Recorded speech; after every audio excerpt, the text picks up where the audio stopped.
Hello and welcome. Coming to you from the Geek ETC podcast studio. I'm Josh. And I'm John, and this sushi is starting to get a little fishy. Yeah, pocket sushi doesn't last too long. You gotta eat it fresh. But this is the Geek ETC podcast, where we dive into all things you can geek about.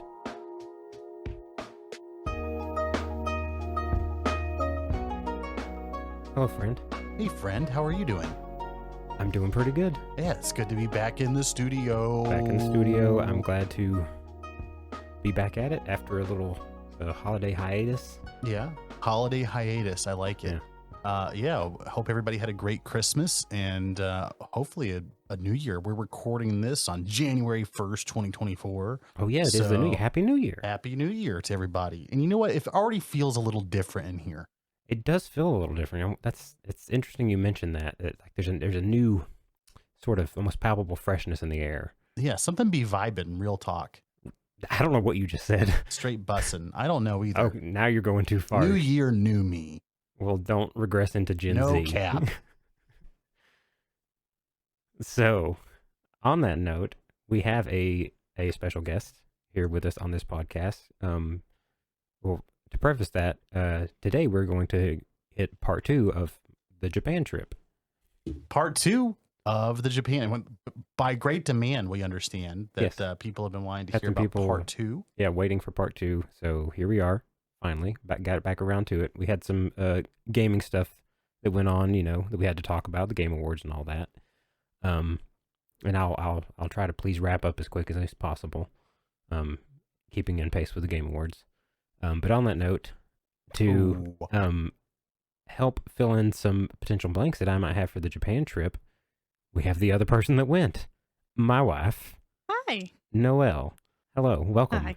You are now on the first time being on our show. It's official. Yes, finally, about time. We've talked about having you on here for a long time, at least off air. Me and John have talked about it. We just had to find the right moment to have you on, and I think there's probably not a better one. Like, we haven't done a crochet episode. Okay, yeah. So, when that day comes, I'm sure you'll be back on because you're the foremost expert on it. That, and then eventually when we have our round 2 of our cryptid death match, or mythological creature death match, might be on that as well. I think you could have some good opinions on that. Oh, yeah. And for anyone interested too, you may be in some other upcoming supplemental content that we might have coming out soon. So be on the lookout and listen out for Noel's fantastic voice again. So anyway, Welcome, Noel. welcome to the show. Thank you. Welcome to your own home, to your own office in your own home. Yeah, welcome to your spare bedroom, where your desk is also in here as well. That's how the intro should have been, was coming from our spare bedroom.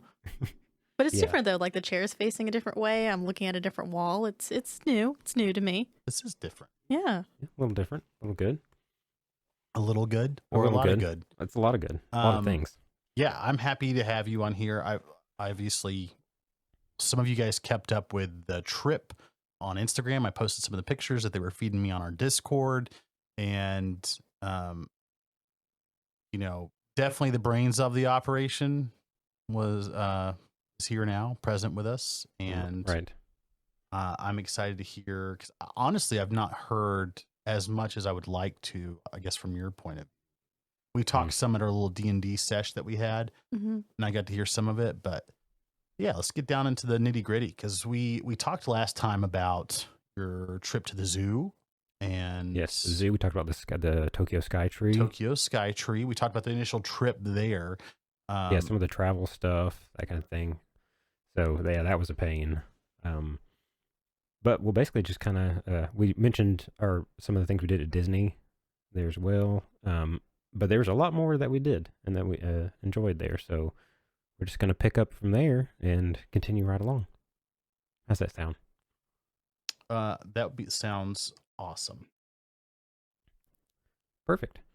So the next, kind of continuing from where we left off, let's see. We did go to a lot of museums while we were there. Yeah. There was there was like the Tokyo Science Museum, the National Science Museum in Ueno. Was it the national? Was it Nature and Science Museum or I I forget what it was called, but yeah. Well, that was a weird thing about it because it seemed like everywhere we go to, not even just museums, but everywhere we go to, we thought we were going to one and ended up being like split in two. So the museum we went to, it was either the National, Nature and Science Museum or something like that, but it was split in half because we went to like the very back. And yeah, there were two buildings. Yes, and I think that's what confused us most with, I think a vast majority of the museums we went to was Similar to the malls. Yes. There's more to them than it seems. Like everywhere out there is a TARDIS, basically. It's bigger on the inside. Yeah, it was crazy. Like, of all the planning that I was doing beforehand, because I needed to know, like, everywhere we were going to go to, the, like, best way to get there, what times. It didn't even matter that it was, like, a year away. I needed to know everything beforehand.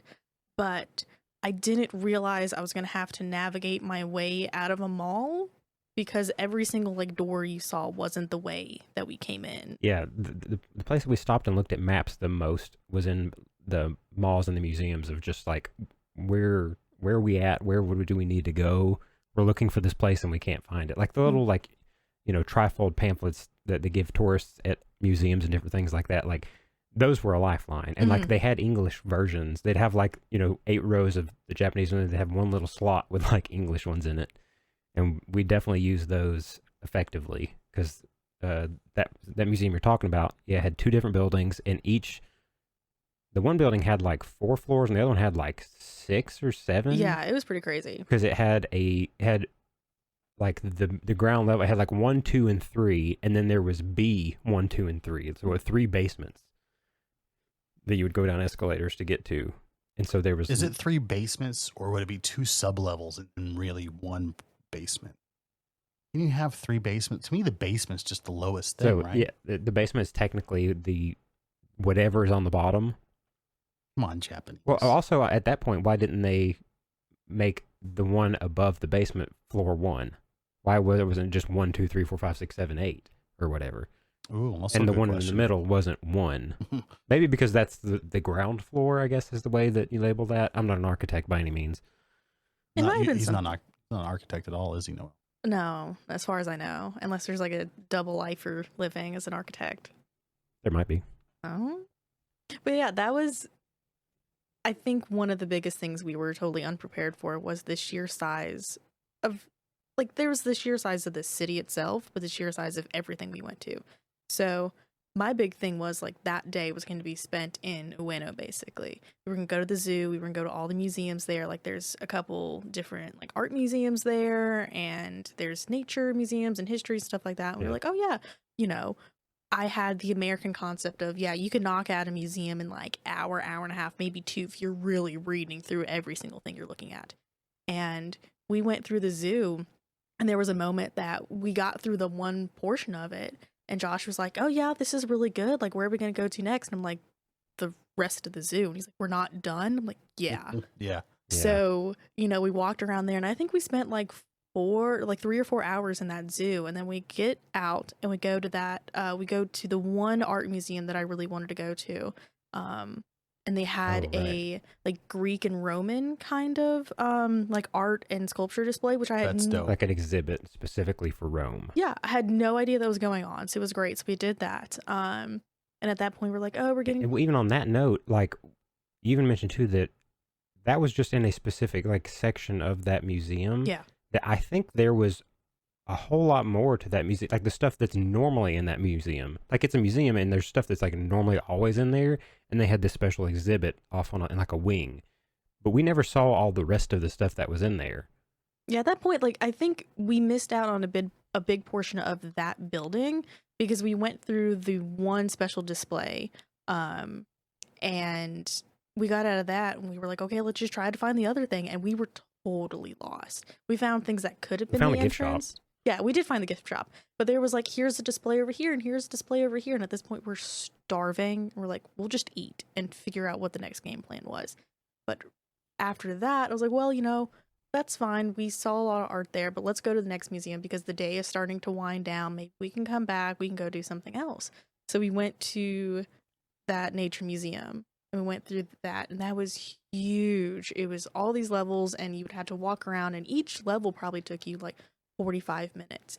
And we didn't even spend, like, we spent probably 45 minutes there. We could have easily spent at least like an hour, hour and 15, maybe an hour and 30 if we were actually use Google Translate and look at everything.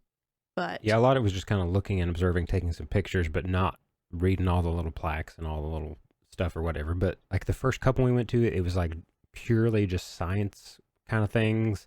yeah, for way smart people. Inventors, a lot of like physics based stuff, like molecular science things. And like we kind of looked at the rooms, but it wasn't super interesting. Then we went up like a couple floors, and then we got to the floor where the dinosaurs were. Now we're talking. Yes. Yeah. So that was like, it like flipped from like, this museum kind of sucks to like, this is awesome. And they had so much stuff in there that I saw more dinosaur like bones or like fossils and things in there, and different examples of species and stuff than I have my entire life. Oh, wow. Yeah, it was a lot. I mean, just from the amount of things hanging from the ceiling of like different fossils and stuff like that, never seen that amount of stuff anywhere else. But the amount of stuff they had in there like almost didn't fit, because they did have a skeleton of like a T-Rex, but they had to squish it down to where it's like in this weird squatting like rabbit position, because it like if you had it sitting up, it would have like went right through the floor. Yeah, he was like squatted down. Mm-hmm. You expect him to be wearing a tracksuit or something. Well, I think tracksuit, I think Slavs. So right. I think the best, like my favorite dinosaur in there, I mean, raptors are pretty cool anyways, but they had the raptor on like It was on like a spit roast. Yeah. And it would turn. It would literally like you hit a button and it would start to turn like it's over a fire it had being this roasted. pole, and you what just is press this, it. And R2? and he would just like just spin on a horizontal axis, and you could just like look at all the different parts of them and everything. Kind of cool. That is pretty But it was kind of strange too. I didn't expect to see that. But yeah, of course they had all the big exhibits of all the different trilobites and fossils of different shells and all that kind of thing too, which was cool. But some of them were like, I forget what the names of the dinosaurs were, but when you see them in person, you kind of realize how big they were. Mm-hmm. And every time I see something like that, like I wonder, what life would be like if those were still around, if we had dinosaurs and stuff. What would life be like? That sounds like a good song. Is there like a Chris Hardwick song that's kind of like that? I think about dinosaurs. The only thing that popped in my head was, what if God was one of us? what if dinosaurs were among us? No, that's pretty sus. Well, it's pretty wild. I went to the North Carolina like Natural History Museum, and they had a pretty good dinosaur exhibit there for what I've seen. But when you start looking at size of things, like they had an entire blue whale skeleton hanging from the ceiling, and you're like, oh my. Yeah, in one of these they had a example of a blue whale hung from the ceiling, but then you walk around the side and it was bisected down the middle, so you could see the entire inside. It wasn't like a real one; it was just replica, but it was the same deal. They had a blue whale hanging all the way across one of the big rooms, and it's hard to imagine something that big. It's hard to. It is hard to imagine that. It's weird even when you think about like how big elephants are. Even when you go to the zoo, they're still not. You're still not seeing them like. You're not like up close and personal with them. Yeah, for the most part. I mean, there's people obviously that live, in and around elephants and use them still and whatever. But like being around an African elephant's like a whole different thing. And the fact that imagining a lizard that big, because lizards, just don't care. Like people have pet lizards and they have their pet whatever, but. People talk about like a cat eating you after you die or something, or a dog eating you after you die. I think the lizard would just start killing you when you're sick. Like the second it sense like weakness, that little lizard brain. That's why they have the term lizard brain, right? Like they're all about survival. Right. So I'll actually correct my statement. I was just flipping through my pictures here, and it wasn't a blue whale at all. It was always like a sperm whale or humpback whale or something. That is exactly a sperm whale. Yeah, it was a sperm whale. So humpback whales are baleen whales. That is a toothed whale. Oh. I feel like this is something you learned from a book your kid had, or no, something. I genuinely. Were you just really into whales, dude? I really am. Yeah. Oh, okay. I not to the point where I'm naming like like every genus or whatever. But Right. if there's a whale documentary, I watch it. I don't know what it is about it, but I think I just like I Oh. want to see. I want to go on a whale tour so bad. That would be I cool. don't think you want to do one in Japan because it doesn't end up well. It doesn't Yeah, it doesn't good, end up well. doesn't end up good for the It's whale. a totally different tour. It's a different type of tour. Why are they pulling out the harpoons? It's a safari, I guess, for them. But yeah, I don't know. I just really like them. But when we went to the Natural History Museum, thinking about how big some of those dinosaurs were, there was like one where they had replicas of them, and you can get right up underneath it. And my son was like hugging like a brontosaurus leg or something like that. Mhm. So it's essentially like a tree trunk. It is, 100%. Yeah. Anyway, dinosaurs are cool. Yeah, So nice. we just hung out on that floor the most, Mhm. probably. There was another floor above it that had a handful more, not as many, but it had some dinosaurs on there as well. But that was definitely, of that whole area of the museum, where we spent the most time. Any of the other floors in those two connecting buildings, we like kind of just like went in, did the lap, and went to the next floor. And some of it was did the definitely lap. cool. Like there was a wall of like every different kind of butterfly that existed in Japan. Oh, wow. They had I don't think they were all taxidermied. Some of them might have been like fake. Different kinds of chickens, and that one threw me off. I wasn't expecting to see like 19 different kinds of chickens. Yeah, that kind of threw me. Did they have the black silky chicken there? Is that one of the? Yeah, I think it was the bottom row. Yeah, let me see. I Is got a that picture is of that Korean? Okay, no, but that's not the silky chicken though. Oh, That's just a black. There's a silky chicken? Oh, you're talking about like the all black one. That's all black. The face and the. I think it's got it's like really weird tufts of feathers coming off of it. That's why they call it a silky. Oh, I don't know. Oh, maybe they're not from. I think, but they're like an Asian species of chicken. Right, could be from Korea or somewhere else, maybe. Because they have like the troll doll kind of like feathers on the head, right? Yeah. Okay. Yeah. So y'all are more informed on chickens than I am. Yeah. I don't know about whales or chickens. Just get on our level, man. Yeah. Yeah. If you can eat it, I know about it. Right. Oh, well, speaking about food, actually, there was, once again, we like randomly kept walking into things. There was some kind of festival thing going on. It's kind of like our version of like flea markets. Is there was a lot of people selling different trinkets, but they also had a bunch of food there. He got these like not huge in the sense of like width, but in length French fries. They were, 8-9 inches long, but like super duper thin. It made no sense. I had, I think, beef tongue. Oh yeah. Yeah, beef tongue on a stick. It wasn't beef tongue. It was just like beef. It was some. Maybe that was a different one. You can't really tell the difference between beef tongue and beef. No, but I think it was just like a beef skewer. Like it wasn't. I'm pretty sure it wasn't beef tongue. It was something. But I could have eaten double my body weight in that. There was so much food that we randomly like walked up to, like street food, had no idea was there. It was amazing.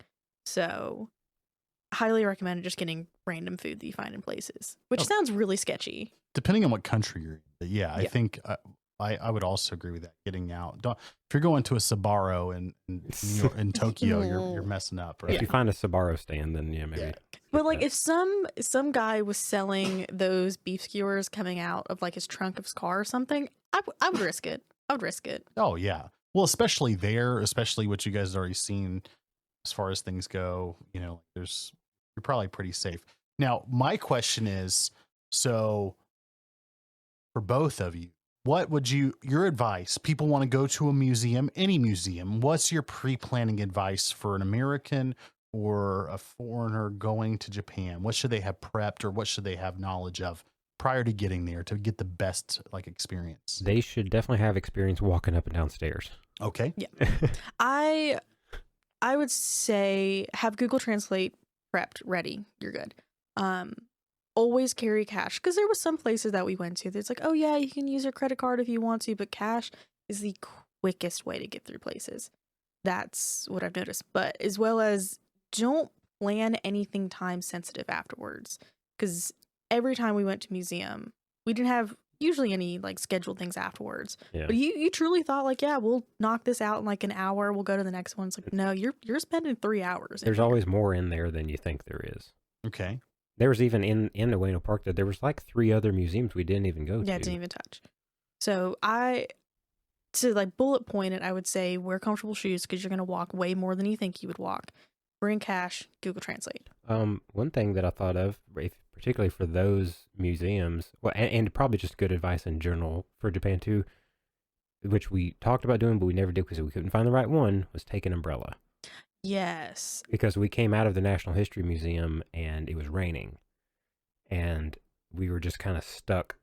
We ended up just walking through the rain to get back to the train, but it was like, a couple mile walk to get back to where the train was. Was it like movie set rain or just a sprinkle? No, it was a sprinkle, so it wasn't too bad. Yeah, no, it was very much like, oh yeah, you can walk through and just fine. But I was very much like, if we're gonna buy an umbrella, I want like the bubble umbrella, and I want it to be the specific design that you can kind of like engulf yourself like in. The Blade Runner, like Blade Runner 2049, kind of little future. I can help you out here. I haven't seen that. Anyways, yeah, But yeah, it is like this big thing. I see don't them know a lot over there. Yeah, I don't know if it's part of the fashion or it's just like it's one of the best umbrellas just to have a bubble one because it kind of encases you. So I didn't want to get an umbrella that I didn't like the design on it. Because if I'm going to have to lug, like it's going to be this huge giant thing I got to put in my suitcase. But I didn't want to get an umbrella to bring back here and be like, oh, I don't really like it. So I would say to at least carry one around you just in case. And what's convenient too is outside of a lot of places, specifically museums, they have these huge boxes specifically for people to store their umbrellas in.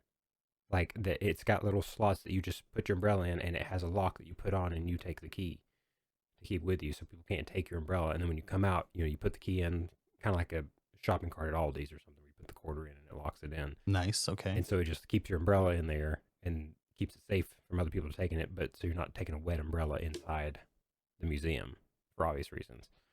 So they had those all over the place, which I thought, I'm like, that's super nice to have that convenience of be able to store your wet umbrella outside and it'd be safe.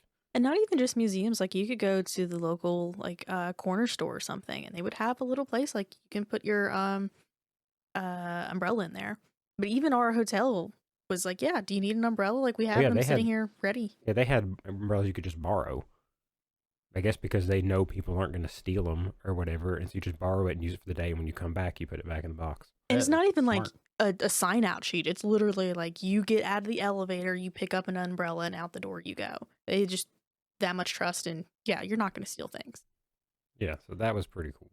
Well, as we've discussed in our last episode, if you do, 99% conviction rate in the Japanese legal system, and they don't care if you're a foreigner. So, oh yeah, I mean it was almost refreshing of how people follow, I don't want to say like follow the rules, but like local laws, for example.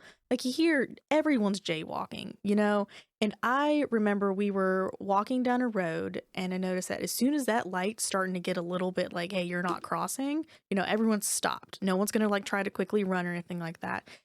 Every so often we saw the one person that's like, I'll just like skip across and it'll be fine. But I looked it up and apparently it's like 3 months in jail and some like $6,000 fine or something like that if you jaywalk. Well, and it's not like here where there are sure, those crimes might carry that weight here, but they just drop it, or the legal system here is like overburdened. Yeah. Or whatever. But there it's like they will literally torture you by like making you sit in different positions until you confess to it. And then once they got a confession, you're done. And so, yeah, I guess that keeps the societal norms and everything kind of going in the right direction. Yeah. And some of it as well is very shame based. So as long as you're the kind of person that can be ashamed of something, you're never going to do anything there. Yeah. So in American culture, it's like, yeah, whatever. If there's no like real consequences and no one's shaming me for that, I'm just going to do it. Why?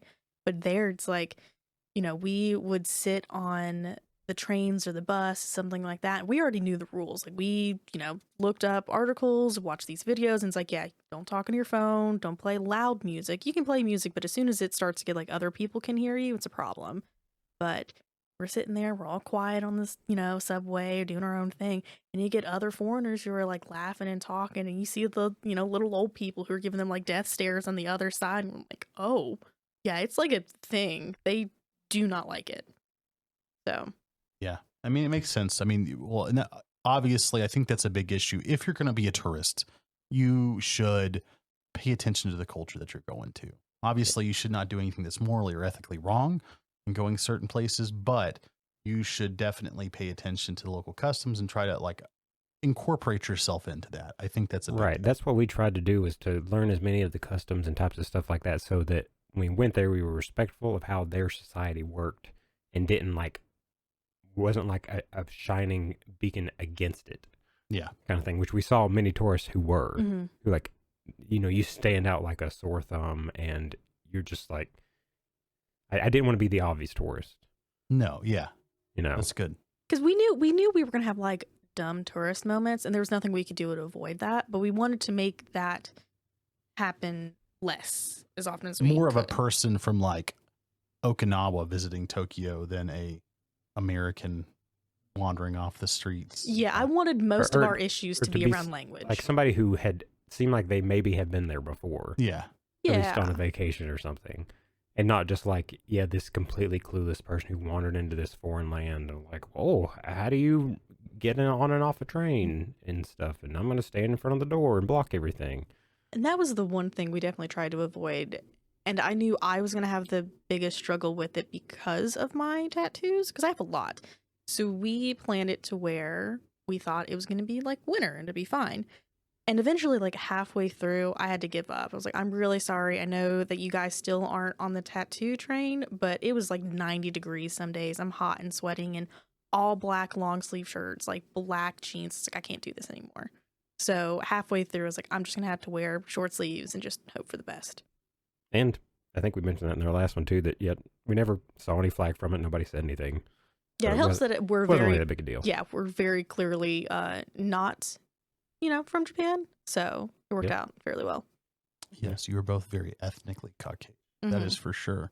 Yeah. And I think that's probably gotten better as far as that goes. Now, I imagine if Yeah. you're still like Japanese, maybe there's some shame on you type stuff going on there. Because I've had friends who went there.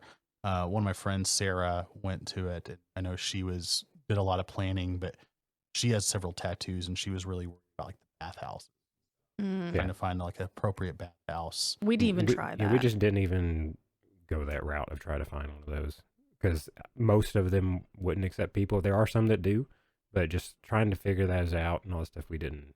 Because some are like, oh, if you have a small tattoo, it's fine, you can get away with it. But I have 2 full sleeves, and I was like, there's no way I can like slip through like the teeny tiny little ankle tattoo. Unless you have one of those like 1920s full body bathing suits Yeah. that the ladies used to wear and stuff, with like the stripes on them and things. Yeah. Which from head to that toe. was something I was thinking about getting, was a scuba suit essentially.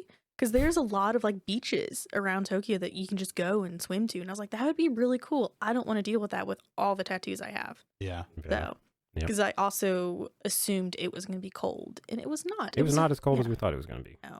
The land of the rising sun, very warm. hmm Hey, there you go. Um, Yeah, that was some of the museum stuff that we did. Did we talk about Team Lab Planets? I don't think we did. Yeah. So yeah, let's break into that because I'm very interested to hear about it. That, I think, especially for you, turned out to be something better than you thought it was going to be. Like, I already saw videos and stuff about it, and it was very... To a point, except the fact that one of the exhibits was closed. Yeah, that kind of sucked. It was the one exhibit where you basically... There's these, like, light up moss... To preface what it is, it's a kind of an art exhibit, I guess you'd call it, that with multiple rooms, and each room is a different experience. The best way to describe it is an interactive art museum. Yeah. But it was a more physical interactive art museum. You see some that you go and you're like, oh yeah, you can like touch the painting and stuff like that. It's like, no, this is, you are walking in the exhibit itself. Yeah. So you start off with, you go in there and they give you this little, rundown of, hey, you got to take your shoes off, and then you got to, disinfect your feet through this water before you can really like go through the exhibit. And like roll up your pants Yes. and stuff. Mm-hmm. Because they were like, you're walking through water. It may not necessarily be waist deep, but it's going to your knees. So you better not be wearing anything that's, super tight and can't pull up. They even warn people, it's like, hey, if you're wearing a dress, Yeah, I was gonna you say better that. put some shorts on, because there's going to be mirrors on the bottom and everyone's going to know what you're looking at. It's like, oh. Yeah, there's certain rooms that the entire room is made of mirrors, like the floors and the ceilings and stuff. So yeah, they made a point to point out that if you're wearing a skirt or a dress or something, just know you're going to be walking over mirrors. So okay. But they even offered it. They were like, if you need shorts, we can provide you with some, which I was like, that is crazy. I've never heard of a place of like, oh, did you forget this? That's fine. We'll just give it to you. Not And like, then- here's a $20 charge for wearing a skirt. It's like, nope, here's just some shorts you can wear. And when you go in, they have a ton of lockers and stuff. So it's the same kind of thing. Like you put your backpack and your shoes and all your stuff in this locker, and you have a key that you take out with a little wristband, so you just can keep hold of it, a little stretchy wristband. And then they have a path that you just follow through. And you start out walking up this ramp, and there's like a water running down, and there's like a waterfall at the top. It's like warm water running all the way down as you're kind of walking up through the path. And I don't know if there's like a disinfectant in it. It would make sense for there to be, just to clean people's feet as they're going up through the I feel like thing. there had to be. Like it makes sense for there to be, but I don't know if they can't do that because somebody could have an allergic reaction to it or some kind of something. Oh, I didn't like think I about didn't even, that. yeah, think about that at the time. Might have just been water, but either way, if you're having some running water going through, that's doing something at least, making me feel a little bit better about the situation. But yeah, the first room we went into was the entire room was just filled with it was the most soft, plushy room you could imagine. Mm-hmm. Like think of a solitary confinement sort of thing, but like instead of like small little pads, like everything was huge, like puffy pillows, and like the walls and the floor. It was kind of hard to walk on because of how soft and squishy it was. And it was all black. So Yeah, and everything was black. It was basically if you were to take a memory foam mattress that was pretty like lumpy and make an entire pretty long and wide hallway of it. Oh wow, yeah. And there's some people that are like, oh yeah, they're gonna lay down and take pictures. I was like, nope, even if our feet were clean, I was like, I could not fathom laying down on the kind of clean floor, but it was weird. Yeah. And that was your first experience basically being, I think all of it was basically in the dark. I think the very there was a first little bit of portion light of it. in there. Yeah. Like it was a little bit of light. You could kind of see to get around for Mhm. sure. So you're not tripping over people and stuff. But yeah, that one was like just to kind of get you in there. And then the next one was the next one. I think it was the room I with think all we had the, to walk through water yeah. The next one was again. the next one was a room where they just had these LED strips hung Oh, yeah. from the ceiling to the floor, and that was one of those rooms where the whole room was mirrors. So Essentially, John Wick fight. room. Yeah, you could definitely see a John Yeah. Wick scene, like fight scene inside of this place. And they very had much so. they had a little path that you had to go to. Like you couldn't just walk through any bit of the lights to get to the other side. They Yeah. were like, no, you have They to go specifically around. said don't and- touch the lights. But yeah, with it made it seem it was a lot bigger than it was, but that one was pretty cool Mhm. room for sure. After that, it went to a room where you did go back into the water, and it came up to your knees, and it was warm again, the same warm water. But when you go in the big room, they have a bunch of projectors that project fish and images of fish swimming in the water that you're walking through. And they react to your touch, don't they? I don't know if they react to They're- your there's some kind of sensor or something that when you walk near, like sometimes the fish would a school of fish would surround people and stuff. So I think there's some motion based thing involved in it. So yeah, I weirdly saw this on. I saw this whole thing on a Mr. Beast video, which is Oh, actually, After you told me that, I went back and watched that video. and they rent out Yeah. the entire thing, ran out oh, the that's a good way to entire- do it. museum. Yeah. But it's just them. Mhm. There's nobody else there, and they go through it. I remember watching that, and I was, oh, that's pretty interesting. And it Yeah, was. I mean, they definitely tell you hey, don't take any drugs or alcohol when you get in there because it can trip you out a little bit. No, don't do ayahuasca and Yeah. start walking through there. yeah, you will be Okay. on a different planet for sure. Because it was really the art kind of display itself was oh yeah, that's pretty cool, but to feel the coldness of the mirrors and then have the lights kind of flash around you and stuff like that, it was oh, this by itself is already kind of weird. It's And definitely a sensory experience, yes, which was cool. How much was that to get into? I don't remember the tickets being cheap, but they weren't overly expensive. The wait was pretty long to get in there. I mean, we had her scheduled you're supposed to be here at 9:30. They have scheduled whatever it was. windows, 9:30 to 10 group, then the 10 to 10:30 group, and all that kind of stuff. And it was still, but they So there was kind of two parts to it. They had the like, you walk through water and stuff like that, and they had the other um portion of it. But they split kind of the if it 9:30 is your group, they're splitting them in half, going, okay, you're gonna go through this portion of the museum, and then you're gonna go through the other portion of it. So that way, when all you guys are done, there's not this big giant group trying to go through here. And it worked out. Like the line moved pretty quickly. It moved pretty good. Every now and then in certain rooms, they would come, and if you're hanging out too long, they would come and kind of like this way to the exit and kind of like try to like usher you to like not just sit in there all day, just to keep people moving. Because you definitely have the like Instagram people who were trying to take like 50,000 pictures in the lights with the museum, not the museum, with the mirrors. So you have people that are sitting there like holding up the line, like, oh yeah, let me get this shot, but what about this? And then you hold this way like this, and it's like, okay, nope, go. Foreigners or locals? Both. Yeah, I would say both. Yeah, both. I guess art exhibit. I guess the locals. Oh yeah, not there all the time. I'm assuming. Yeah, but it's a pretty popular place. Oh yeah, you could tell like that they're packed out. Like every day that they're open, they've got people there all day. Like it's a constantly busy place. That's why I wonder how much it cost that guy to rent the whole. Right. For as long as for a day's worth. Had to be a lot. Had to be a lot. Well, I think on that one he said that he spent like, what was it, $250,000 on that Japan vacation. I believe it, yeah. Or something. They did like a $1 vacation versus that's what it was. $500,000 vacation or something like that, and then like had multiple tiers of stuff. And like Japan was the most expensive one, and so yeah, they went all out on all that stuff because that's what Mr. Beast does. So the next room was another mirror room, but it had these giant balloons. Oh yeah. In it that would kind of light up, and you could touch them, and they would change colors. Oh. And do stuff, and so they would kind of like some they were anchored around, so they wouldn't fly freely around, but they would kind of jiggle around and move around and everything. Makes me think of like how the people are afraid. There's a lot of people that are afraid of balloons for some reason. Oh, you've never seen that. Like that's one of those like weird phobias that I've actually met people in real life that are like actual. And I guess because it comes up more often than other things, because people blow up balloons for parties or prom or whatever. Is it the popping of them? I think it's because they're scared that they're just going to pop. They're scared of this loud noise or the latex feeling or like static. I guess there are like maybe when you're a kid, there's some trauma associated from your dad. Yeah, if you had an older sibling that constantly came around and popped balloons near you and stuff, I guess that could wear on you after a while. But imagine you didn't know that was in there. Oh yeah, you walk in the next room and you're just like, I can't go through this one. Cue the music from All Quiet on the Western Front.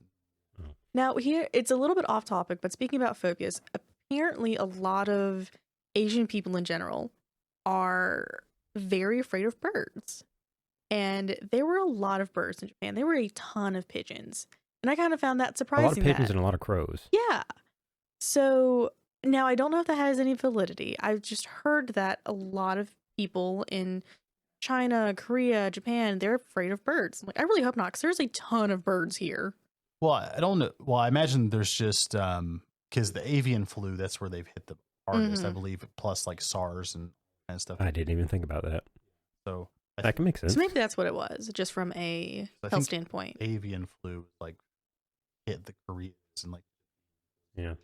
SARS was huge out there, We definitely saw the original COVID. Yeah, a few times when we were walking through the city, though, and there would be like a little group of pigeons or something. Like one of them would kind of walk up to somebody and like these girls, and they would like freak out and they're like running away or like we're completely scared. And it's just this pigeon like waddling next to him.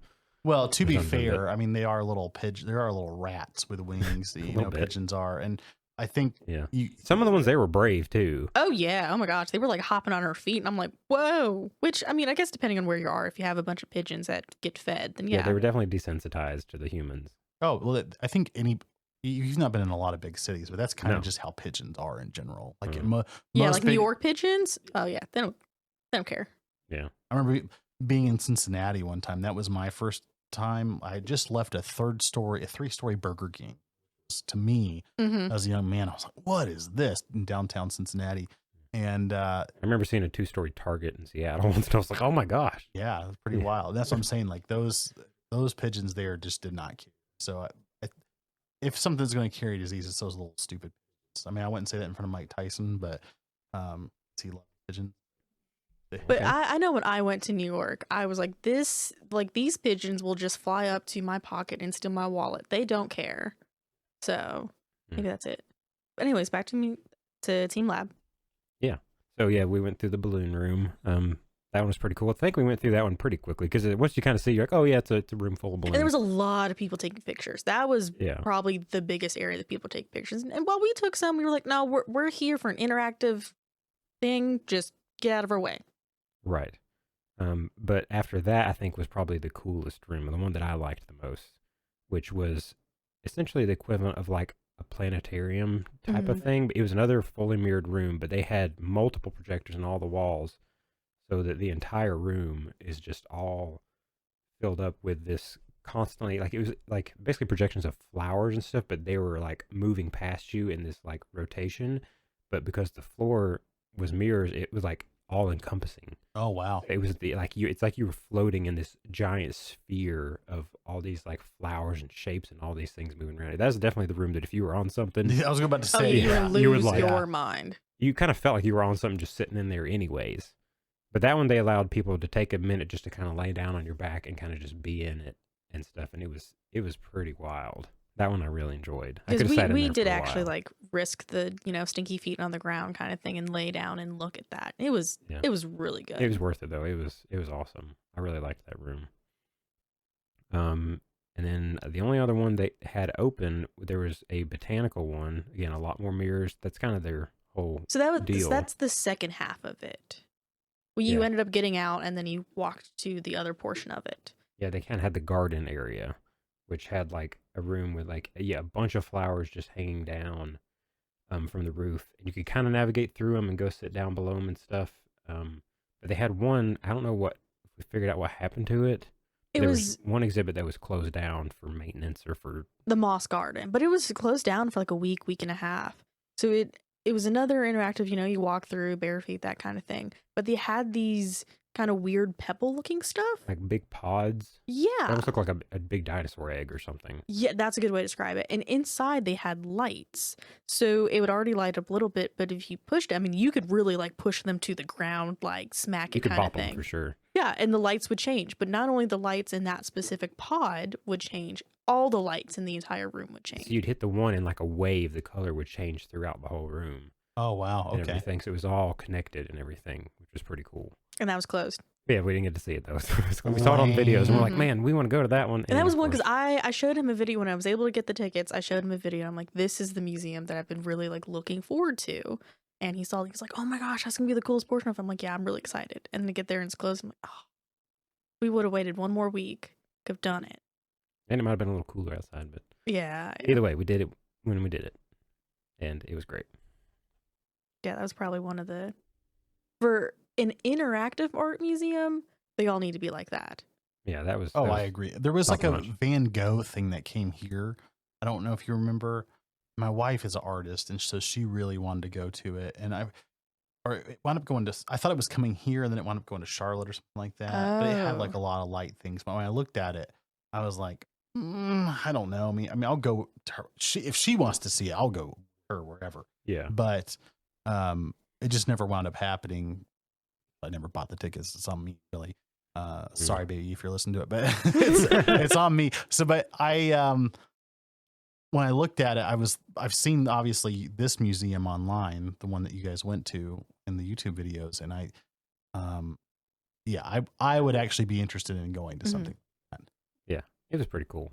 The sucky thing about it is now that anytime I'm like, oh yeah, this would be a cool museum, we can drive out and go to this. I'm like, it's not gonna be as good.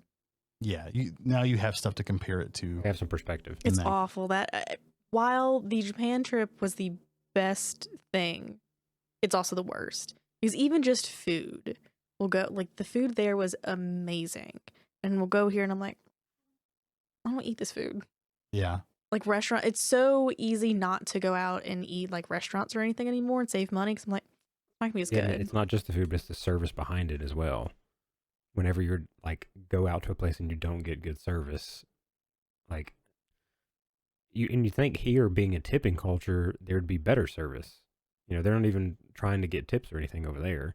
I felt like I was royalty at the McDonald's. And we went to McDonald's a couple times, like way more than I wanted to. Getting But table service at a McDonald's was wild. That you can choose pickup at the counter, or you can just literally sit down in a seat and you take a number and set it, and they'll just come bring you your food. And I'm like, do they do that here? I've never seen that here. You just always get it up at the counter. And that was our dumb tourist moment of we're like wide-eyed, like looking at them like, is this okay that we did this? And they're like, yeah, it's okay. It's fine. This is what we do here. And I'm like, oh, okay. Yeah. That was pretty cool, though.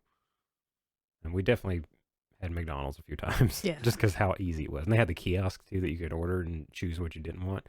For some reason, their burgers, like, came with the same sort of stuff they do here, but they have a grill seasoning. Oh, interesting. That we don't have here. That it was a specific thing. It was a grill seasoning. It added a little bit of, I don't really know if it was just It's like, kind of like a pepper. it's kind of just like some extra pepper or something. Oh, that's not for Josh. No. I loved it. The first one I got with it on there, it wasn't too bad. Like, I could eat it. But I was like, it's not what I'm used to. So I would get that without on there. But yeah, so we were down in the area of where the Team Labs plant was, down in Odaiba. And near there was also another thing I was extremely looking forward to seeing. Oh, yeah. I went to the Tokyo Diver City, where the infamous Unicorn Gundam is. Oh. And so they have a life-size. If you're not familiar with Gundam, it was a Japanese anime that started back in like the 80s, I think, of giant robots. You know, they're piloted often by a person. You know, it's a big mech robot fighting each other, flying around space and whatnot. But they have, a life-size Gundam outside of this mall, and it is amazing. It was so cool. Obviously a big picture thing, and we, went up there. We got, the place opens at 11, so we got there maybe 10. It was like 10:30, I think. Yeah, and we kind of walked around a little bit of the area for a while and kind of just hung out waiting for it to open. And then like it was like right about like 10:56 or 57, and like a lot of people were kind of moving towards the doors of the mall waiting for it to open. Yeah, because at that point, like we stood there, took the pictures, did like, oh, this is so cool, and then we were like waiting by the door because we're hungry. Mall's about to open. Yeah, we'll just be right by the door. And then suddenly music starts playing, like epic, like cinematic music, and there's like I look and there's speakers hidden in the trees. And I mean, it's loud. Like I did the cartoon, like almost dropped my phone for 3 minutes kind of thing. It was loud. Because then as soon as that started happening, we turned behind us and pieces of the Gundam are moving. And there's like armor plates that are like coming out and moving and lighting up and all this stuff. And there's like you'd expect, and you hear like the sound of like steam, like coming out from the actuation of the like gears and stuff. Like it as itself wasn't moving, but there was like pieces of it that were moving and lighting up and stuff. And so it just had this whole intro music to start the day at the mall. It's awesome. And the Gundam like welcomed you. And then we just were kind of in awe by that. And then it stopped and we're like, all right, well, that kind of blew our minds. Let's go into the mall and have some food. Like the wildest thing, because you essentially like, we're seeing this Gundam come to life. We had no idea that this was going to come. Had no idea it was operational to a point, you know? And we're thinking the worst. We're like, is Godzilla actually like coming out? Tsunami warning. Yeah, like what does this mean? And everyone else around is like, meh, which it's fine. You mentioned something that made me think about it that I will just take a pause to say, hopefully, if you're in certain areas of Japan right now, that everything is going all right, because I did just read that there was a 7.1 earthquake over there, and they had a tsunami warning as well of like 5 meters or something of waves. So there's pretty big waves going around. So just a word out there, if you are in Japan, hopefully you're safe and everybody's all right, and you're got to higher ground. Well, that's why we need Gundams. We need fully operational across the world Gundams that could help save people. Yeah, absolutely. Yeah. But anyway, back to the thing. Yeah, the Gundam was really awesome, and I told you many times that there's a small little tiny part of me that's half convinced that if some reason some kaiju did exist and came out of the ocean, like if those things were fully operational and someone could hop in them and pilot them, I wouldn't be surprised at all. Because they've got another one down in Yokohama, south of Tokyo, they will actually walk out of this big like scaffolding thing and can kneel down and move, and it like pretty much almost is fully operational. So they've got a few Gundams stashed around. I'm wondering if they have a few more underground in a base somewhere. Yeah, North Korea launches the wrong missile. They're about to land Right. on the other end of an energy sword, huh? Yeah, it turns out that's not the country you want to shoot something at, because they're going to send their army of Gundams towards you. That would be funny. That would be awesome. I'm also all about that. That would just be amazing to see. Because there was like a fraction of a second whenever like everything was moving on the Gundam, I was like, oh, maybe Josh wasn't joking. Maybe this thing like actually is real and it's gonna like protect us from something we don't know is coming. Yeah, and then he just like walked in the mall. It was fine. Everyone was like, yep, this indicates that the mall is open and you can come right on in. Yeah. So that was crazy. But yeah, seeing a Gundam in real life, that was awesome. Now, do the malls in Japan have the massage chairs like every 5 meters? Like they do Not here. massage chairs, but I don't know that I saw anything like and that. I don't really. even think I saw like massage room. You know, like some malls have the like specific, like they rent out this spot. Yeah, I don't. If you're gonna go to a mall to go get a massage from some of the random people there, just don't. Just you know what you could do? Massage schools. There's massage schools that need patients. Just go there. Way less expensive, and yeah, you're not gonna have to. Because I personally have had to deal with complaints of a couple of assaults at those in my personal, like where people have told me about Right. being touched inappropriately at like 2 different ones just at our local. Geez. Oh, So Yeah, I've never went to one of those things because they always, I don't know, kind of sketch me out a little yeah, bit. and people are watching you get massaged sometimes. Yeah. which is also weird. Yeah, like granted, you're not like Naked typically, laying yeah. on the table with a towel all over your stuff, like in the middle of the mall. That would probably be a little much, I'm sure. But either way, like, yeah, I'd rather just go to an actual like a dedicated some kind of spa or like massage therapy place or something like that, and have a professional do that in a more secure, safe setting. which if there, I almost would maybe consider it if there was a massage person in the mall that were like, hey, I'll just like massage your legs. I'm like, please. Because the amount of walking we did in every single mall, even this one that we thought was going to be smaller, wasn't smaller. It was at least the same size of every single one. And we walked, I think there was about 7 or 8 floors. This one had like 8 floors because this one had the Gundam base. Like it's called like the Tokyo Gundam base, which is essentially just the flagship Gundam store. Oh wow. In Japan. Oh, and they had a 2-story like arcade kind of thing. Yeah, I forgot about that. Yeah, big arcade thing in there as well. But yeah, the Gundam thing was on like the 8th floor of the thing.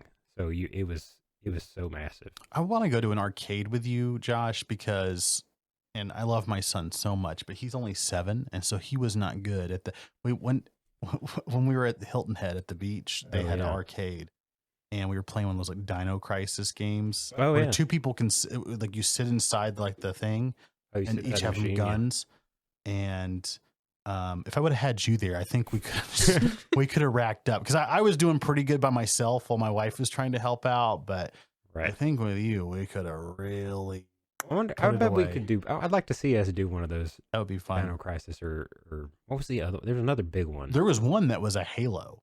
Oh really? It was Halo. Yeah. Did you have the Magnum pistol or did you have like the assault? You had the assault rifle. Okay. I think you could get different guns, but you had the assault rifle, and like elites were attacking. That would be fun as heck to go through that Truth and Reconciliation map from the first one where you're flying on the Pelicans and laying on the beach, but it's just on rails. Yeah. Your character just moves at a steady pace through the entire level, but you're just shooting all the stuff with the That's kind of what it was already. Through. Like, yeah, it was in a ship. Cool. It was actually in a ship. Oh yeah. Yeah, it was actually, it was pretty neat. But anyways, back to the Land of the Rising Sun.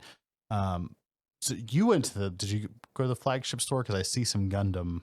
Yes. So yeah, you can see over here on the table, I've got 2, I bought my first Gundam model sets there. That's one of those things that I have always had a curiosity about, but I've never did. And part of me was like, kind of had that thought that if I ever pulled the trigger on it, I might get addicted to it. Yeah. It's like as a kid, I always loved Lego and I always loved building things and all that kind of stuff. So I had a little bit of fear. I'm like, if I, bite the bullet and buy one of these things, I might end up having a shelf full of them. Yeah. My wife just got me my first Warhammer 40K set of models. Like the Attilan, they're dudes on horses with lances. Oh, yeah. And I think that would be I'm excited. So I'm not good at it. I imagine I'm not going to do a good job of like painting it and everything, but with my wife's help, I imagine. Yeah, that's the thing I like about these. They have those ones like that you do paint. But the ones I got, they are already, they're just colored plastic pieces. So it's all, you just have to put it together.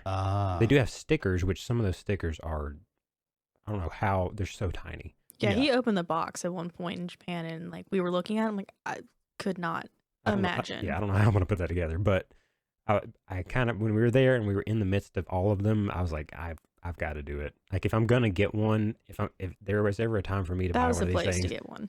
From the store in Japan was the place to do it. So it didn't help that I was like bugging you the entire time of like, you tell me which Gundam and I will search this store, like top and bottom. This thing, I'm not like super, familiar with a lot of the Gundam properties. Like there's a couple of the different shows I watched on like Cartoon Network back in the day. Gundam Wing I saw Gundam Wing. Yeah, that's the one that I saw, and then there was a couple other ones. So like I know a few of the Gundam models, but very few. So that's what I looked for. I bought what was the first one I got at the store was the it's called it's like they each have numbers on them. This one is 01. So it's the RX-78-2 Gundam, which I think is the like original Gundam design, like the first one that of like when they made Gundams. And so I kind of like that because it was kind of the flagship, iconic, Gundam from way back in the day. And then I looked for the Wing Gundam from that show, and they couldn't find it anywhere in the store. They had models in little glass cases, but I couldn't find any of the units to buy anywhere. And so we left there, and later we went to Akihabara, and there was another little small model store there, and they had like tons of them. So I got the second one, the Wing Gundam, from there. And so I'm excited to put those together. I'm actually I'll probably put a build video out on those whenever I decide to do them. I think I'm gonna. Ooh, we should have a build day where I bring over my models. Oh, your 40K. My 40K stuff, yeah, that I got. That would be cool. So that'll probably be some supplemental content, some model build videos when I can put that together. That'll be fun. I actually bought a set of like nice Knipex like flush cutters to cut the pieces out and stuff. Good call. Because I had one set that I used, but I used it for like cutting guitar strings, and so it was all dulled and pitted and everything. I'm like, I want these to have as clean, flush, cuts on them as possible, cutting all the pieces out of the thing. So I bought like this like nicer set of flush cutters for it. So I'm excited to get to use those. Yeah. So that was the Gundam place in that whole mall there. That was pretty cool. So what other, like, did you guys go to, we've talked about the museum, we've talked about the zoo, we've talked about a bunch of other stuff. Is there anywhere else that you guys went that was like a big to do, like you guys knew you were going to have to go there as like a yes, we actually did the next day, which unfortunately was one of the disappointments of the trip. Oh no. Oh yeah. So, and particularly for you, Noel, as we went, and this one was like one of our furthest things away from where we were staying, was the Studio Ghibli Museum. But okay, to add to this, you can hear the exasperation, the disappointment. So yeah, go through what it even took to get that. So essentially the place I'm talking about was the Studio Ghibli Museum. And I love Studio Ghibli. I was so excited to go. But to get these tickets, you have to get them like so far in advance, and they sell out quick. So I had an alarm on my phone and like a calendar reminder. It's like, okay, you're going to sit down and you're going to do this day. I specifically took this day off. So I made sure I wasn't going to like be late getting off work and not being able to get these tickets. Because I had to, they opened up like on 10 a.m. on Sunday morning, but converting it to here, it's like 8 or 9 o'clock at night on Saturday. I think is So I was so excited, had my computer all set up, had my wallet, I was ready to go. And I was in line, it turned to 8 o'clock, refreshed the page, and it said I was like 13,000 people in front of me. Like, I am screwed. I'm never going to get these tickets. So, and the reason for that is they sell them like a month at a time. Mm-hmm. So those 13,000, like the tickets that were on sale were for the entire month of October. So you could like, everybody was in queue to pick whatever day they wanted in October, basically.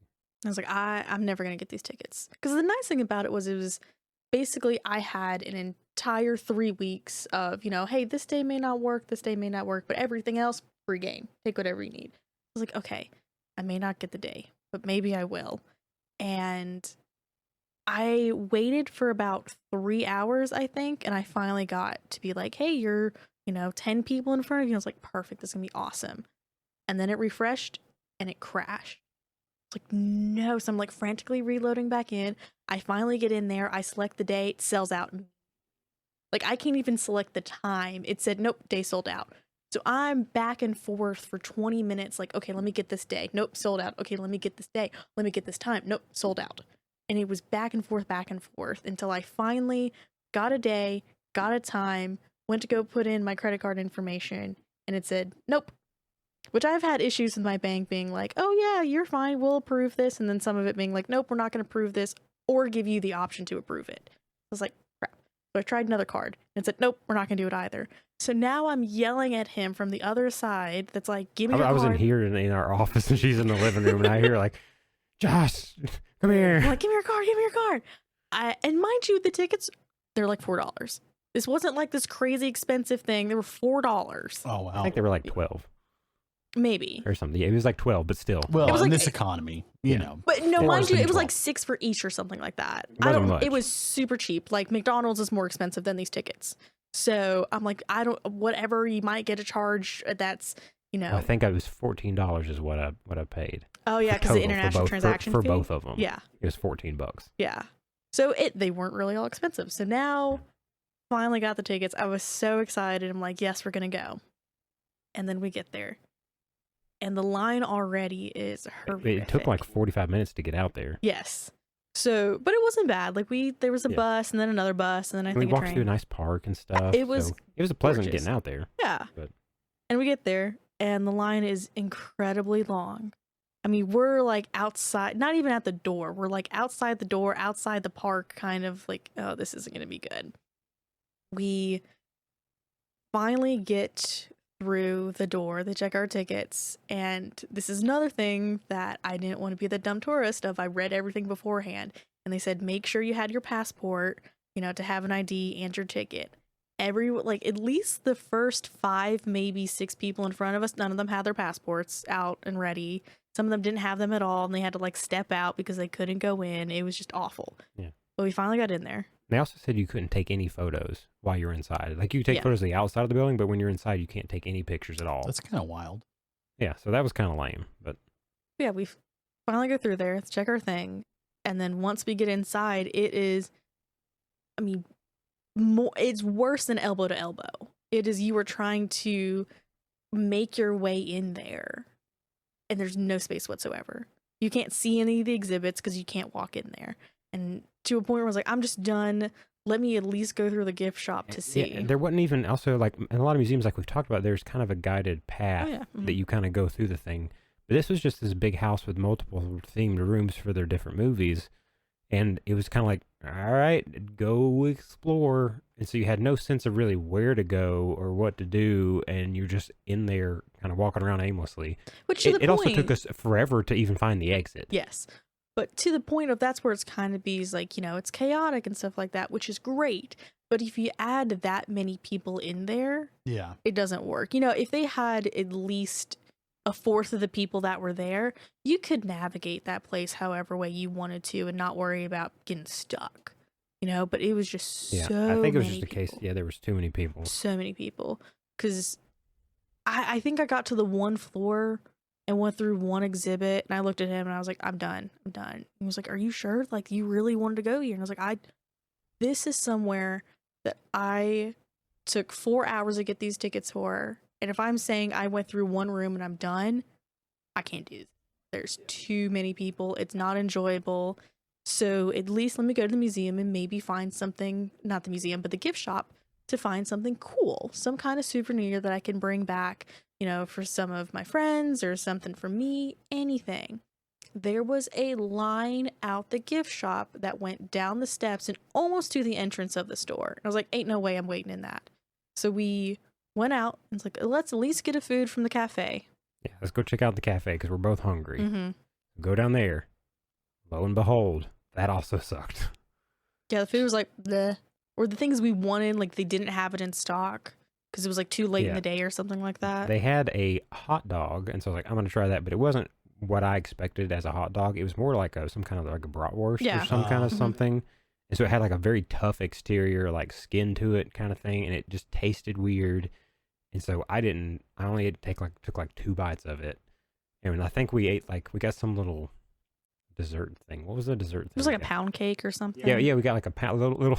We both basically shared a piece of pound cake and then like a soda, and we're like, In the pound cake, even itself was like packaged and stuff like that, which everything else we got from little stores that was like packaged bread was amazing. So we were expecting this to be good, and it was like almost dry. I feel like it was okay. I feel like that one wasn't too bad. It was but- drier than anything else Yeah. we had. But yeah, when it wasn't like nearly as good as the stuff we got down at Lawson's, just at the corner of our street at the hotel, when all that stuff was amazing, I'm like, you can't do better than that. Yeah. And So- then we tried to leave, Yeah. and it took us 30 minutes to find an exit because they were. We found it basically we found a set of like 3 of these like older people, and we could tell, like I can observe for a minute, I could tell they were looking for the exit, and so we just kind of nonchalantly like followed them until they found the exit. Because they asked somebody how to get out, and of course everyone was speaking Japanese. I can't speak Japanese, but I was like, I know the tone and the inflection enough to know you were trying to exit this place as well. Like, how do I get out of this place? Yeah. So You they need to leave. and so. they were like they were on the second floor because the entrance was kind of on the second floor, and we saw them above the stairs, saw the questioning that was going on, and we're like, okay, they're trying to find the exit. We were, pretending we're sitting there talking, pointing at things. They came down the stairs and we're walking through the, massive amount of people to the exit. They end up getting, I think they went the right direction, but we thought Or they went somewhere else and ran into another person, and it was the wrong way, and they told them around the corner. yeah. Kind of thing, and then they eventually left, and we kind of just fell in behind them and got out. But Because eventually at one point we like deviated from the path they were going, thinking like, oh wait, I think that said exit or something like that. It was like that. It was, a bright dead end. light. It was sunlight. That must be the exit. It wasn't the exit. That's what happens when you try to get cute. Just Mhm. you gotta stay with it.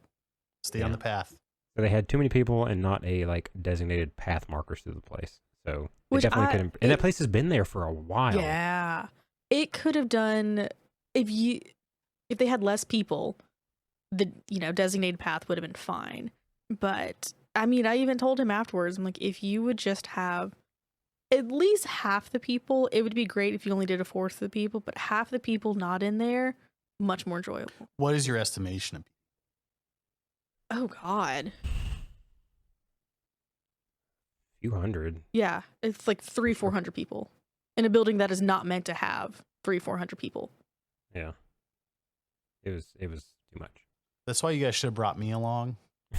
And just I made I will fast- say, in the amount of time I've known you, like, never had any issues in crowds. Yeah, I get through crowds real good. Mhm. Gets through crowds.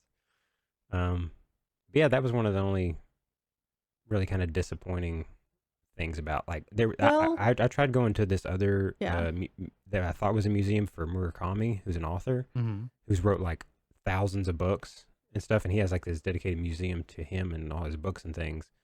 And I read that he had like this huge like 20,000 vinyl record collection Oh wow.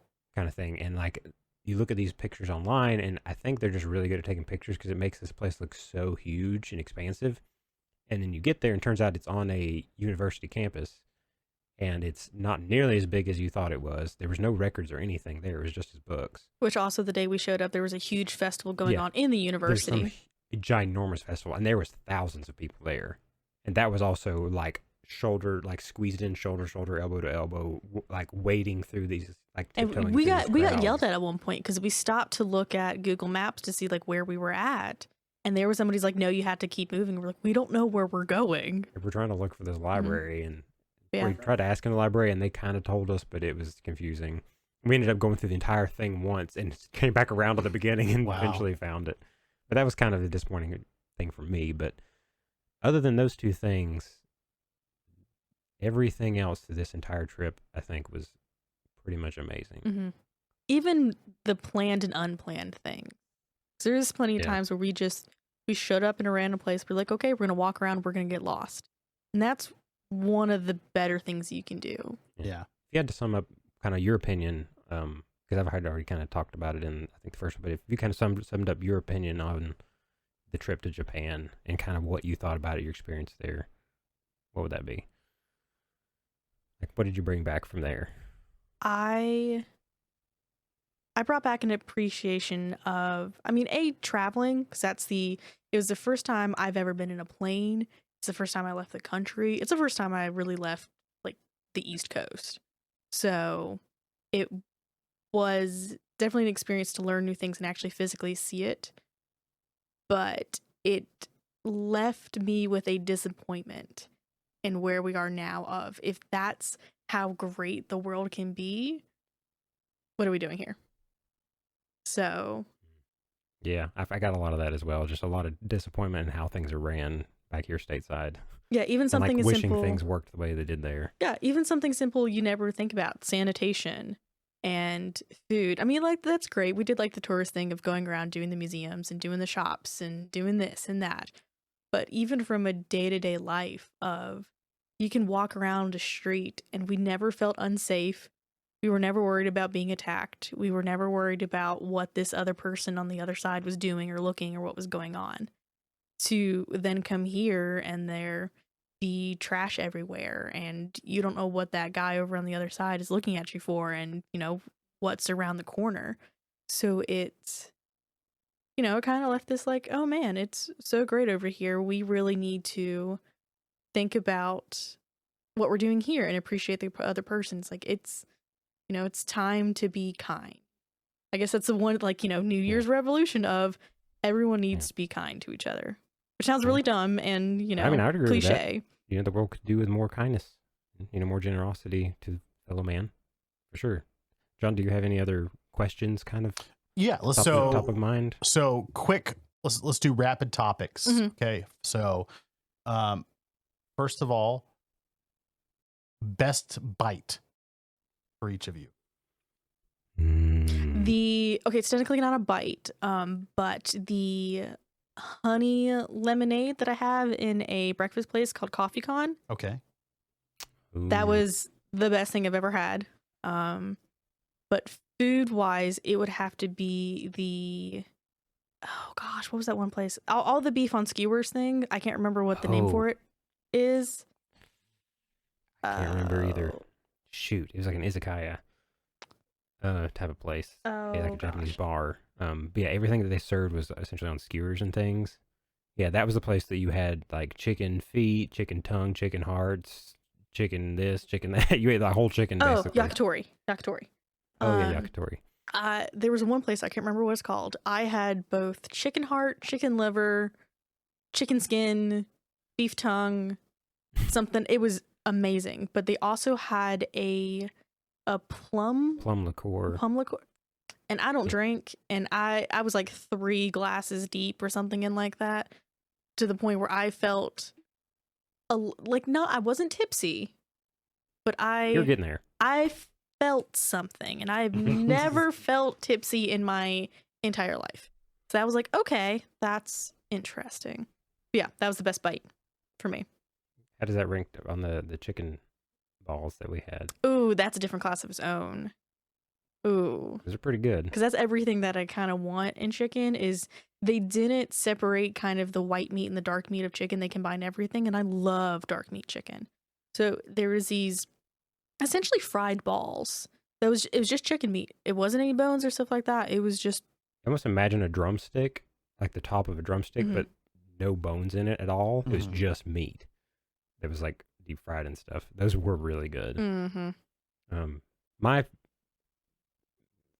keeping with the rapid topics here, my favorite drink I had a banana smoothie in a mall, in that Diver City Mall with the Gundam, and that banana smoothie was top notch. It was amazing. It had like real bits of banana in it. That was so good. Best food? That was tough for me. Just the best bite you had. Maybe one of my favorite things was actually at the Kura Sushi at the conveyor belt sushi bar. They had a little sushi that had a seared pork strip on it. It's basically kind of like a piece of bacon. but a seared pork with like this some kind of sauce on it on a little thing of rice, and those things were delicious. So I'd say probably that. You saying that though reminded me. I'm changing my answer Okay. Oh yeah, to the basement of some random mall that we went to, and they had it was a salmon, avocado, mayo, and onion sushi thing. Best thing I've ever had. yeah, forgot about that. Mm-hmm. Well, one thing I wanted to actually ask you specifically, Noel, is there anything for our listeners, if as a female going to like hygiene stuff or whatever should be taken into? The washcloths. Oh yes. Okay, so I learned this way too late. Of if you're going into a public bathroom, and like any public bathroom, it doesn't like it's not like a bathhouse or anything like that. But we went to like train stations and stuff like that, and I was like, I gotta pee. You need to have your own washcloth because there's an initiative that they're taking of trying to be more green, and they're not offering you paper towels. So when you wash your hands, you have nothing to dry them off. So for the first, I think, week, I was like, oh, okay, just shaking my hands, like, wiping them down in my pants. I'm like, I guess they're out or anything like that. It wasn't until we got to the Tokyo station and I saw, and mind you, we've been there for like a week and a half at this point, and I saw a woman take a washcloth out of her pocket and dry her hands. I'm like, oh, that makes so much sense. And they sell washcloths everywhere. We were kind of wondering why they had so many themed washcloths everywhere that we went. Lo and behold, that's probably why. Yeah. So have a washcloth. That was something I didn't know, but if you don't bring one, I mean, it's easy. You can go to any like dollar store there, and it's their version of a dollar store, and just get your own washcloth. Okay. Anything else you can think of in that, guys? Not for hygiene. I would say the kind of what I was mentioning before of the safety aspect is going to be wild. Buy some toothpaste. Oh, well, that doesn't really matter for the hygiene thing. She found a toothpaste that she loves over there, and so she came back with like 4 bottles of it. Yeah, so if any of our listeners are going to Japan, let me know, because there is a specific brand of toothpaste, and I don't know if it's in Don Quixote only, but it is a citrus flavored toothpaste, and just pick me up another bottle. It doesn't matter that I have 5 right now, and it will take me years to go through them. Just get me another one, because that is the best toothpaste I've ever used. But I guess if one thing for hygiene, if you're looking for like makeup products and stuff like that, they have a ton. They have so much stuff. Yeah, there was so much makeup everywhere. And perfume and just regular stuff. So like, yeah, if that's what you're into, and it's not even that expensive. You can go to Don Quixote, which is almost kind of like our Walmart, Target kind of stuff. Yeah, you can get a whole bunch. All right. And so real quick, rapid fire. What is, for each of you, one thing that you wish you would have brought? Brought to Japan? Brought to Japan. Ah. Or if you go back, you will include. Not to speak on your behalf, but shorts would probably have been one Well, of them. I still wouldn't bring shorts. I don't think I'd Really? bring. Not with the. There were some days where it's hot, and you were talking Oh, about yeah. you wish you had some. Yeah. But I would definitely go when it was cold. I don't know, because I did so much prep work beforehand. I feel like there was something on my mind that I had thought of. I can't remember right now. I probably would have liked to had like a big old piece of memory foam or a blow-up mattress to put on our bed. Yeah, Not because that we that's were in a a thing. That would Japanese be style. kind of impossible to transport. But yeah, the hotel bed being hard as a rock wasn't great. But we could stay somewhere else. Yeah, I don't know. I can't think of anything. I know it's a really disappointing thing, but I was thinking of everything. I was like, okay, we're gonna bring extra, pants. We're gonna bring you got a money bag specifically, because I kind of estimated everything we could possibly. Oh yeah, that'd be one thing that I said that I ended up getting there was a wallet that can basically like a world wallet that can hold international currencies. Because the wallet that I used every day here we had some yen here, and I went to put some in it, and it like stuck out of the top of it, so it didn't fit in my wallet because interesting. the yen is taller than the dollar. And so getting a like international wallet for international currencies and stuff would be one thing I would suggest. So that was useful. And for any of the ladies that have like a regular wallet stuff, money's fine. It'll fit just fine. Yeah. So. Yeah, men's wallets Not so much. Not so much. And then last one, each of you, what is the one thing you will absolutely do again if you must, or anything that you did last time that you absolutely must do? I know one thing that I definitely want to do that I didn't do enough of was just walking out in the city streets at night.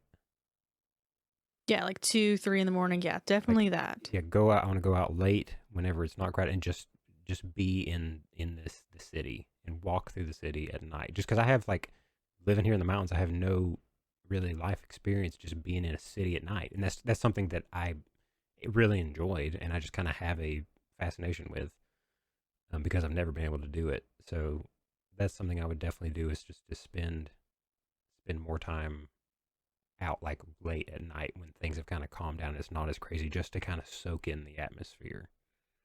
That, and then go back to Kurasushi. Yes, so definitely all the definitely food. go to Kurasushi again. Yeah, all the food places would definitely want to go back to. I would probably say be less selective about the things that I want to take back. That's very much like, oh, do I have the space for it? Would I do anything at home? And now I'm like, oh, I should have gotten it. You know? Gotcha. So, because there was a specific brand of stuff called, I'm hoping I'm pronouncing this right, it's Mofusan. It's basically like cute cat stuff. And already I bought a ton of things. I mean, we're talking, I bought a blanket, I bought stickers, I brought a bottle, and I'm like, oh man, I wish I would have gotten this. So, especially if you don't know if you're going back. Like, we already have plans, like, we're going back despite everyone saying it's a once in a lifetime experience. Like, no. For somebody who might be a once in a lifetime, like, when you're planning out a trip like that, take a little extra time and save more spending money than you would think you would need, just in case. And just, if you see something, if you want it, just get it. Yeah. You know, so you don't have that regret when you get back. Mm-hmm. You know, just get it. Because it would be hard as heck to make it back there, have somebody ship it to you or something. So that'd be my suggestion. I like it. Well, do you guys have anything else for this episode? I think that'll about wrap it up for today. Well, I think if you guys want to see some of the pictures and everything of their trip, of Josh and Noel's trip to Japan, you can always follow us on our Instagram at Geek ETC Podcast. Yeah, I'll probably have a few more batches of I kind of got sidetracked with the holidays, but I've got a couple more batches of photos to upload up there. I've already have one set from the Sky Tree they put on there, but I'll include some more of some of the other things that we did, some of the foods and things. So be looking for that on our Instagram for sure. Likewise, you can follow us on X at Geek ETC Podcast. You can search for us on YouTube at Geek ETC. You can just search Geek ETC Podcast, all one word on there, and find our channel. There, you can listen to the podcast on there if you'd like, as well as any of the other major podcast platforms. If you are happening to listen on, Apple or Spotify, anywhere like that, give us a 5-star review. Please, yes. That would help a lot in the algorithms of all that sort of stuff. Help get the word out. Again, just share the podcast with people some friends and family if you think might be interested in some of the stuff we talk about. You can also support us on Patreon. Yes, you can support us on Patreon at Geek ETC Podcast. And actually on there as well, if you become a patron, it's just a couple bucks a month. And newly uploaded on there is the first, at the moment of this recording, our first 3 videos of a new co-op therapy series of me and John playing Baldur's Gate Honor Mode. Yes. Which is a new, extremely hard difficulty setting. And it's just 2 of us, no companions, and if we die, we die. Yeah, if you die, it ends your save and you can't continue. So, and there's new legendary actions that the bosses have, so it's all new mechanics. It's definitely tough. Yes. Especially with no companions and stuff. So we're kind of fighting our way through there, trying to see how far we can get. There's a handful more of those episodes going to be coming up on there. Those will probably come out on YouTube as well later, but you can get, pretty advanced early access on Patreon to those videos. So definitely go check those out. They're really a lot of fun. We get into some pretty tight scenarios trying to figure out how to beat some bad guys. Absolutely. So it's definitely adventuring time. So go check out us on Patreon. Yeah, absolutely. And always remember that geeks fight better together. They do. Yeah, especially, with their wives. So again, thank you, Noel, for being on this episode. Anytime. Thank you, Noel. It's great to have you on. I'm sure, like we said, you'll be in some future content as well. So keep out on the listen for her. But with that, keep geeking out.